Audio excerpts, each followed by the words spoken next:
My husband is 28 years old and I am 27 years old. We have been happily married for 2 years now. Our sleep patterns are quite unusual. I am an extremely sensitive sleeper and have had insomnia for many years. It often takes me a long time to fall asleep. Even the slightest noise can wake me up, and I have to start the process of falling asleep all over again. My husband, on the other hand, shows amazing taekwondo skills in his sleep, judging by the way he moves his legs vigorously. This characteristic has accompanied him since childhood, and all attempts to change it have been futile. He sleeps so soundly that he doesn't even realize his nocturnal adventures. Sometimes he also talks in his sleep. I have a job that requires early rising, so the quality of my sleep is extremely important to me. When we first started living together, we tried to sleep in the same bed, but it proved impossible. I felt tired all the time and my husband felt guilty, even though it was happening unknowingly. We eventually made the decision to sleep in separate rooms, which allowed us to avoid misunderstandings and irritation with each other. We realized that everyone can have their own sleep habits, and it has no impact on our closeness. We still love spending time together lying in one of our beds, watching movies, or just relaxing.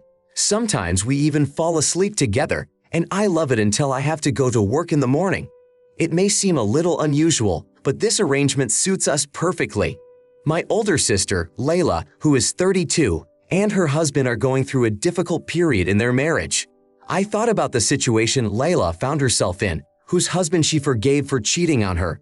He justified his actions on the grounds that she was allegedly neglecting him and not paying enough attention to his needs. Layla, being a busy mother of 3 children and receiving no support from her husband, was in a difficult situation. I was struck by her decision to stay with him even after the affair was revealed. I tried to convince her otherwise, but she asked me not to interfere and I respected her choice. Layla and her husband are now undergoing couples counseling, but from what she says, the process is difficult. Layla is trying to change for a better relationship, while her husband shows no desire to get better. He continues to make excuses for his actions, which makes me resent him. Despite my antipathy towards him, I realize that it is Layla's choice as an adult to stay with him. She feels exhausted and at the same time reacts strangely to the situation, convincing herself that it is all her own fault. I have tried to convince her that this is not the case, but she does not accept what I say. Recently, Layla came to my apartment to socialize, which gave me a chance to see my nieces while my husband was at work. She had never been to my apartment before, as we usually met in their spacious home. As she recounted the difficult situation in their relationship, Lydia expressed a preference for coming to my place. When one of my nieces accidentally walked through the wrong door, mistaking it for the bathroom entrance, and discovered my husband's separate bedroom, she asked if someone else was living with us. I explained the situation to her without too much detail. My sister seemed surprised, but didn't comment until all the kids were gathered in the living room. She then started asking me unusual questions about our love life, love for each other, and so on. I assured her that we were fine, emphasizing that her personal questions were beyond her expertise. This irritated her. She stated that she was only seeking to help, suggesting that if I didn't sleep in the same bed as my husband and pay attention to his needs, he might leave for another woman. She insisted that I should be vigilant so that my husband would not feel neglected and seek attention on the side. I was distressed by such words as I realized that she was projecting her situation onto me. Her suggestion of my husband's possible infidelity due to alleged lack of attention from the side triggered my reaction. I pointed out sharply that her husband was a cheater and that the problems in her marriage did not give her the right to judge my relationship. This made her very angry and she left without saying a word, taking her daughters with her. After this incident, she stopped returning my calls, limiting herself to telling me that she wanted to help and would not be surprised if my husband cheated. My husband expressed resentment at what had happened, but understood the difficulty she was going through. He suggested that I had been too harsh and could have just let her talk it out so she could deal with her fears. My mother also agreed with him, pointing out Layla's strange and insensitive behavior, but felt that I should not have told her something so personal and that my yelling would only alienate her from us and bring her closer to her husband. I feel terrible about the way the situation turned out. Now, realizing that she is not thinking clearly, I come to the conclusion that I should have refrained from conflict. I realize my mistake. Your actions don't make you an idiot. Layla seems to be projecting her feelings onto you. If you and your husband set an example of a healthy relationship, it may undermine her belief that her husband had a valid reason for cheating. Seeing you build a strong relationship without adhering to certain rules while she faces challenges following them may make her feel broken. She feels like your success in a relationship is impossible without problems, and she wants you to realize this, as it's not uncommon for misery to seek company. Your husband's and mother's positions seem reasonable. It sounds like Layla needs therapy, but her current path is concerning. If her views and approach to the situation resemble religious counseling, she may not realize she needs a different kind of support herself. Her beliefs and actions may be the result of a poorly chosen treatment method. There is no reason to believe that you should have listened silently to her unacceptable statements. It is not you who should apologize, but rather, she should apologize to you for making inappropriate comments about you and your husband. She is trying to drag you into her marital problems and then bombard you with criticism, which is unacceptable. It's important to keep your boundaries and not allow yourself to become a target for venting other people's emotions. Update: I realized my mistake after calling my sister's marriage a failure, unlike my own. Thank you for your advice and support. An event happened last night that made me reconsider my actions. I decided to apologize to my sister and try to repair the relationship, but before I went to see her, my mother called and asked me to come over. When I arrived, I saw my sister in tears packing her bags with her daughters. Her distress was such that it was hard to understand what had happened. It soon became clear that the incident had occurred earlier that day. During the sister's household chores, her husband had spoken out in a highly inappropriate manner. The situation escalated when their eldest daughter joined her father to watch a movie, and he made an unintelligent joke about her future marriage while mentioning my sister as a negative example. These words hurt my sister deeply, and she decided to leave after packing her things. Her husband did not try to stop them, only noting that she would be back soon. Now my sister is still depressed and doesn't talk much, but I am truly glad that she is away from her husband, who treats her so disrespectfully. After hearing about your sister's situation, I can't help but sympathize. Making the decision to leave a toxic environment takes a lot of courage, and it is wonderful that she can count on your support. An important step for her now would be to document in detail all of her husband's statements to the best of her ability, including any other similar incidents. Finding a qualified attorney will be a key aspect of preparing for the divorce and child custody battle. In addition to legal support, it is crucial to seek the help of a child psychologist. A professional will be able to find out how much the father's comments have affected the children, which will make a difference in custody proceedings. At this difficult time, your sister needs all the support and resources she can get to ensure that she and her children are protected and well. It is advisable that those around you question your husband's fulfillment of his familial responsibilities and how he cares for the well-being of the family. After all, in a healthy relationship, both partners seek each other's happiness and well-being. Jokes aside, no person should put up with a partner who is disrespectful and hateful. The situation your sister is facing seems to be a tipping point that has forced her to rethink her children's future and her own. Everyone who is committed to a better future and willing to move forward deserves support, except perhaps your sister's soon-to-be ex-husband. An epiphany awaits him when he is faced with having to pay alimony and support his own existence without the support of a family he didn't appreciate. Next story. I recently got engaged to my chosen one after we dated for 4 years. In response, my parents decided to organize a party to celebrate our engagement. They covered all expenses, but expressed a desire to have the event also be in honor of my sister's engagement. This presented a bit of a quandary. Unlike me, my sister is not officially engaged. She has been dating her partner for 12 years. After my engagement, she was presented with the promised ring. At that point, we were all in our 20s and 30s. Most, except my sister and parents, took the situation with bewilderment, finding it rather naive and funny. Over the years, I have had countless conversations with my sister. The main issue of these conversations concerned her desire to marry. She always expressed hope and stayed with it, believing in the best. She took the promised ring she received as a sign of the seriousness of their relationship. In her eyes, that ring was indistinguishable from an engagement ring. My fiancé also tried to talk to her partner, facing his misunderstanding of the situation. Despite the engagement denial from my sister's partner, she proudly displayed the ring to everyone around her and even started planning a wedding. I sincerely sympathize with her, understanding that she is an adult and independent.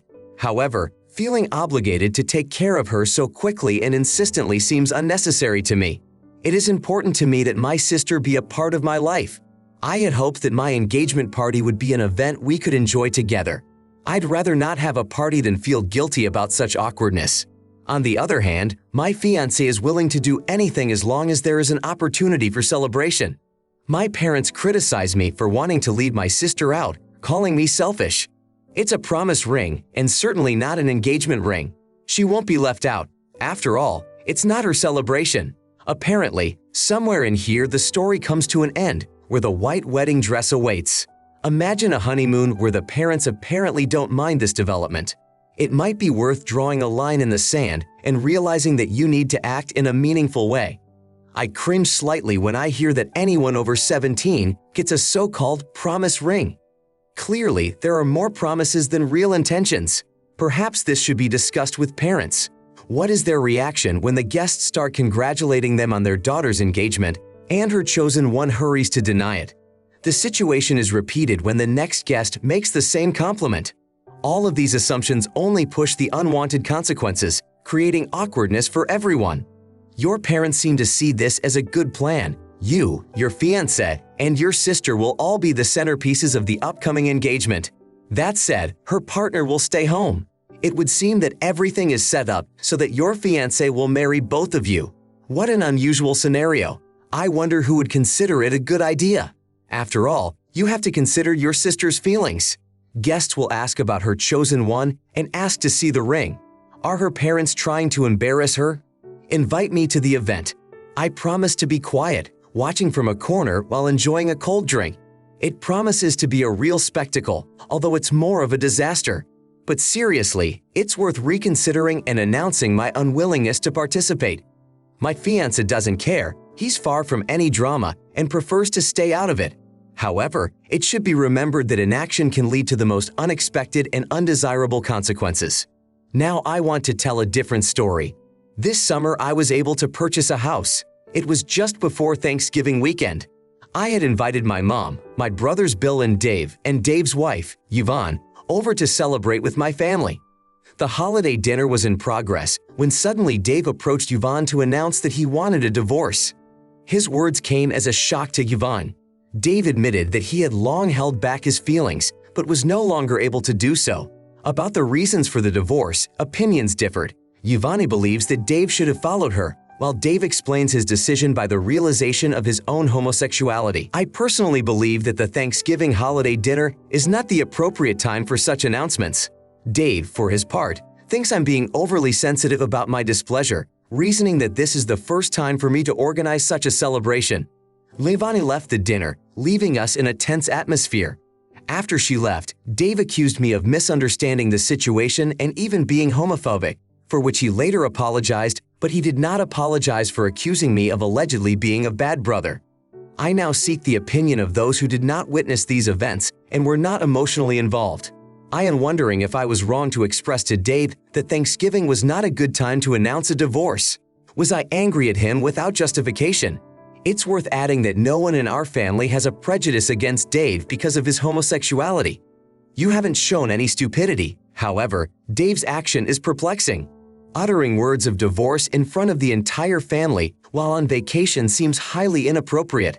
Such matters certainly should have been discussed in private, not at a general meeting. Such behavior reflects not only Dave's immaturity, but also his lack of understanding of personal boundaries. Dave may have faced internal conflicts related to his orientation and infidelity, but you made a good point. A family Thanksgiving dinner is not the appropriate time for such conversations, especially since Yvonne was in a particularly vulnerable position, surrounded by family members who witnessed her personal drama. Dave's actions can be characterized as grossly disproportionate and hurtful. Dave's use of phobia accusations as a defense only underscores his attempts to evade responsibility for his actions. Resorting to such excuses does not make his behavior more acceptable. On the contrary, it demonstrates his desire to avoid being judged for what he has done. After a long period of saving, my husband and I finally raised enough money to afford a visit to one of the most exquisite restaurants in our neighborhood. We had carefully prepared for this evening, choosing outfits to look impeccable, and the mood was exceptionally festive. However, Our dinner took an unexpected turn when the man at the next table decided to inform his spouse that he wanted a divorce. This moment was one of the most tense and awkward experiences for me. The situation escalated when the woman began to console herself with alcohol and engage in rowdy behavior, turning our carefully planned romantic evening into a series of unpleasant moments. Thinking about how much more agonizing a similar conversation at a family dinner could have been, I can't help but think of your brother's act.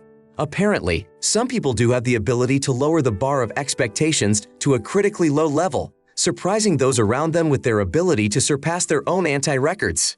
Your brother, unfortunately, has shown himself to be an undermature individual, preferring the path of slightest resistance and avoiding direct confrontation with problems. Such actions do not add respect and understanding to the situation. Now, as I am still in the process of recovering from childbirth and going through emotional outbursts, it seems to me that many things around me take on a particularly absurd shape. This period of life shows how important it is to be surrounded by understanding and support, and how significantly the behavior of loved ones affects us.